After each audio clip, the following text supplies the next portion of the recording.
We're here in this half of our program with Janet Smith, our resident life director. Good morning, Janet. Good morning. And Christine VandenDries, our home care administrator. Welcome, ladies. Thank you. Happy Tuesday. Yes. So what would you like to talk about today? Today we'd like to talk about the Embrace Wellness topic of the month for August. So we have been through physical wellness, Yes. environmental wellness, emotional wellness, and now we're talking about occupational wellness. That's correct. But none of us work. Why do we care? What is Well- our occupation? Well, what is important to think about is that during our formative stages as children, our job was to play, and That's that really right. is the work of children. Right. And then as we became older, our job was to learn. And for years we learned and learned and learned. Then as adults we worked and worked and worked. Right. And as we head into retirement, we may feel like I don't have self-worth anymore because I'm no longer working. And that's very true. But what's important to remember is that it really is the blend of all of those formative learning experiences and the play, the creativity, and then the work experience that you had, you blend that all together. And in the end, as we successfully age, we have to balance mind, body, and spirit focus to really feel like we are a successful person. So to me, the good part about retirement is that I get to play, I get to learn, and often I can share some of the skills that I learned when I was working, Yes. kind of pulling it all together. But our opportunities to do that here are myriad because we have so many ways we can volunteer with our skills. Absolutely, and that you can participate in all the groups and the activities and events that are here to help you build that mind, body, spirit connection. Right. So it's important for people to don't feel like your life is over when you're retired. Absolutely. Then find what you can do, find what you can share. There are ways to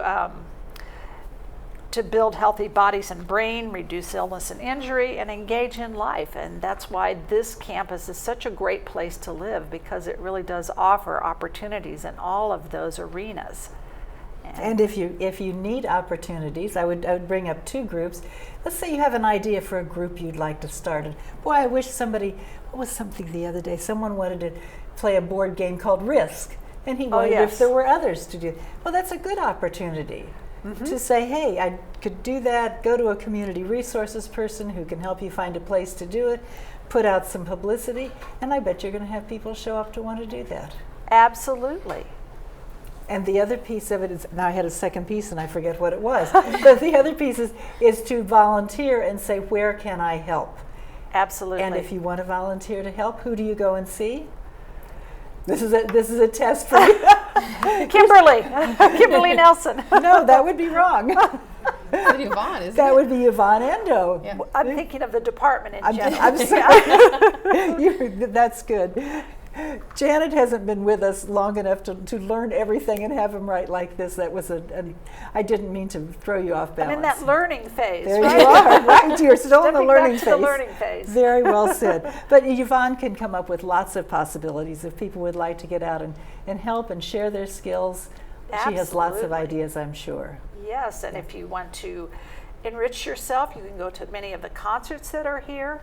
If you want to build your body and stay well there, we've just moved the fitness That's right. They're moving even as we speak. to the satellite spaces so people can still access that and go to the South Run Community Pool. Yes. So we really are trying to And maintain. the spirit piece of it, our pastoral ministries group, Absolutely. and other related activities, there's something for everyone. There are so many Yeah. opportunities in the pastoral ministries group. I think you make a really good point about people retiring and having worked so very hard and focused on their job, and then maybe they didn't have time to come up with other things to be interested in. And I worked. Exactly. That's what I did. I worked. This was it. And raise my and family. Now what do I do? Yeah, Yeah. exactly. We So- spend so much time working. We no longer have a self-identity when Right. we retire if we don't do that balancing Right. act. And thank goodness here we have lots of things to offer people. It's not, I was thinking last night about my two grandmothers, my grandfathers both died in 1958.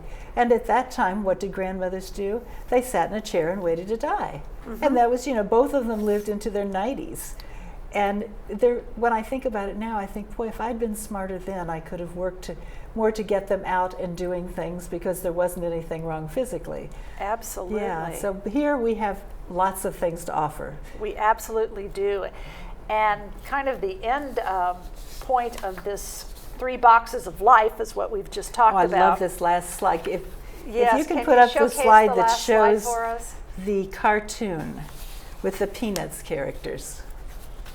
There we go. Thank you. You'll notice that it says, yesterday's the past, tomorrow's the future, but today is a gift. That's why we call it the present. I think that says it all. Yes, right. Very sweet. We have so many people, unfortunately, who are living in the past, and we kind of just need to close that door. Yes. And say, nope, we're not there any longer. What can we do today? And those who live in the future, what's going to happen to me? I'm worried about tomorrow. I'm worried about Cox Television. I'm worried about my finances. I'm worried about this. I'm worried about that. And we get hung up on things that really aren't going to be important tomorrow. And we can't enjoy where we are in this moment Yeah. because we're so future focused. Right. Yeah.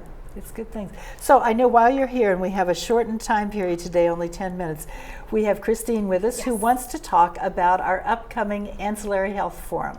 So normally twice a year we do the Ancillary Health Forum. After the last forum, I started thinking about what other services we could invite to the forum to provide a greater benefit to our residents, and it sort of morphed into a different model. So this fall, instead of doing a formal presenter type forum, we're going to do an expo, still tentatively titled, I think, but basically a healthcare and sort of support expo. So we've invited all of the same departments that come to forum, plus several others, including the fitness center, that body connection, pastoral ministries, that spirit connection. Good. And then a lot of the community support groups that are run either by residents or supervised by our community resources and resident services coordinators. Give me an example of what a community support group would be. So right now we have a celiac/gluten support group on campus, gluten sensitive I think they call it. We have the Parkinson support group. We have a low vision group. So we're looking to all of those groups to offer them a table so that they can come and share their group with the community at large and give people a one-stop shop to just at their own speed round through the expo and collect information for what matters to them rather than sitting through a presentation. Than sitting through a long presentation. You know, they'll still be able to pick up things wherever they go. But so if I really only want to talk to a couple of those tables, that's all I have to do. Yeah.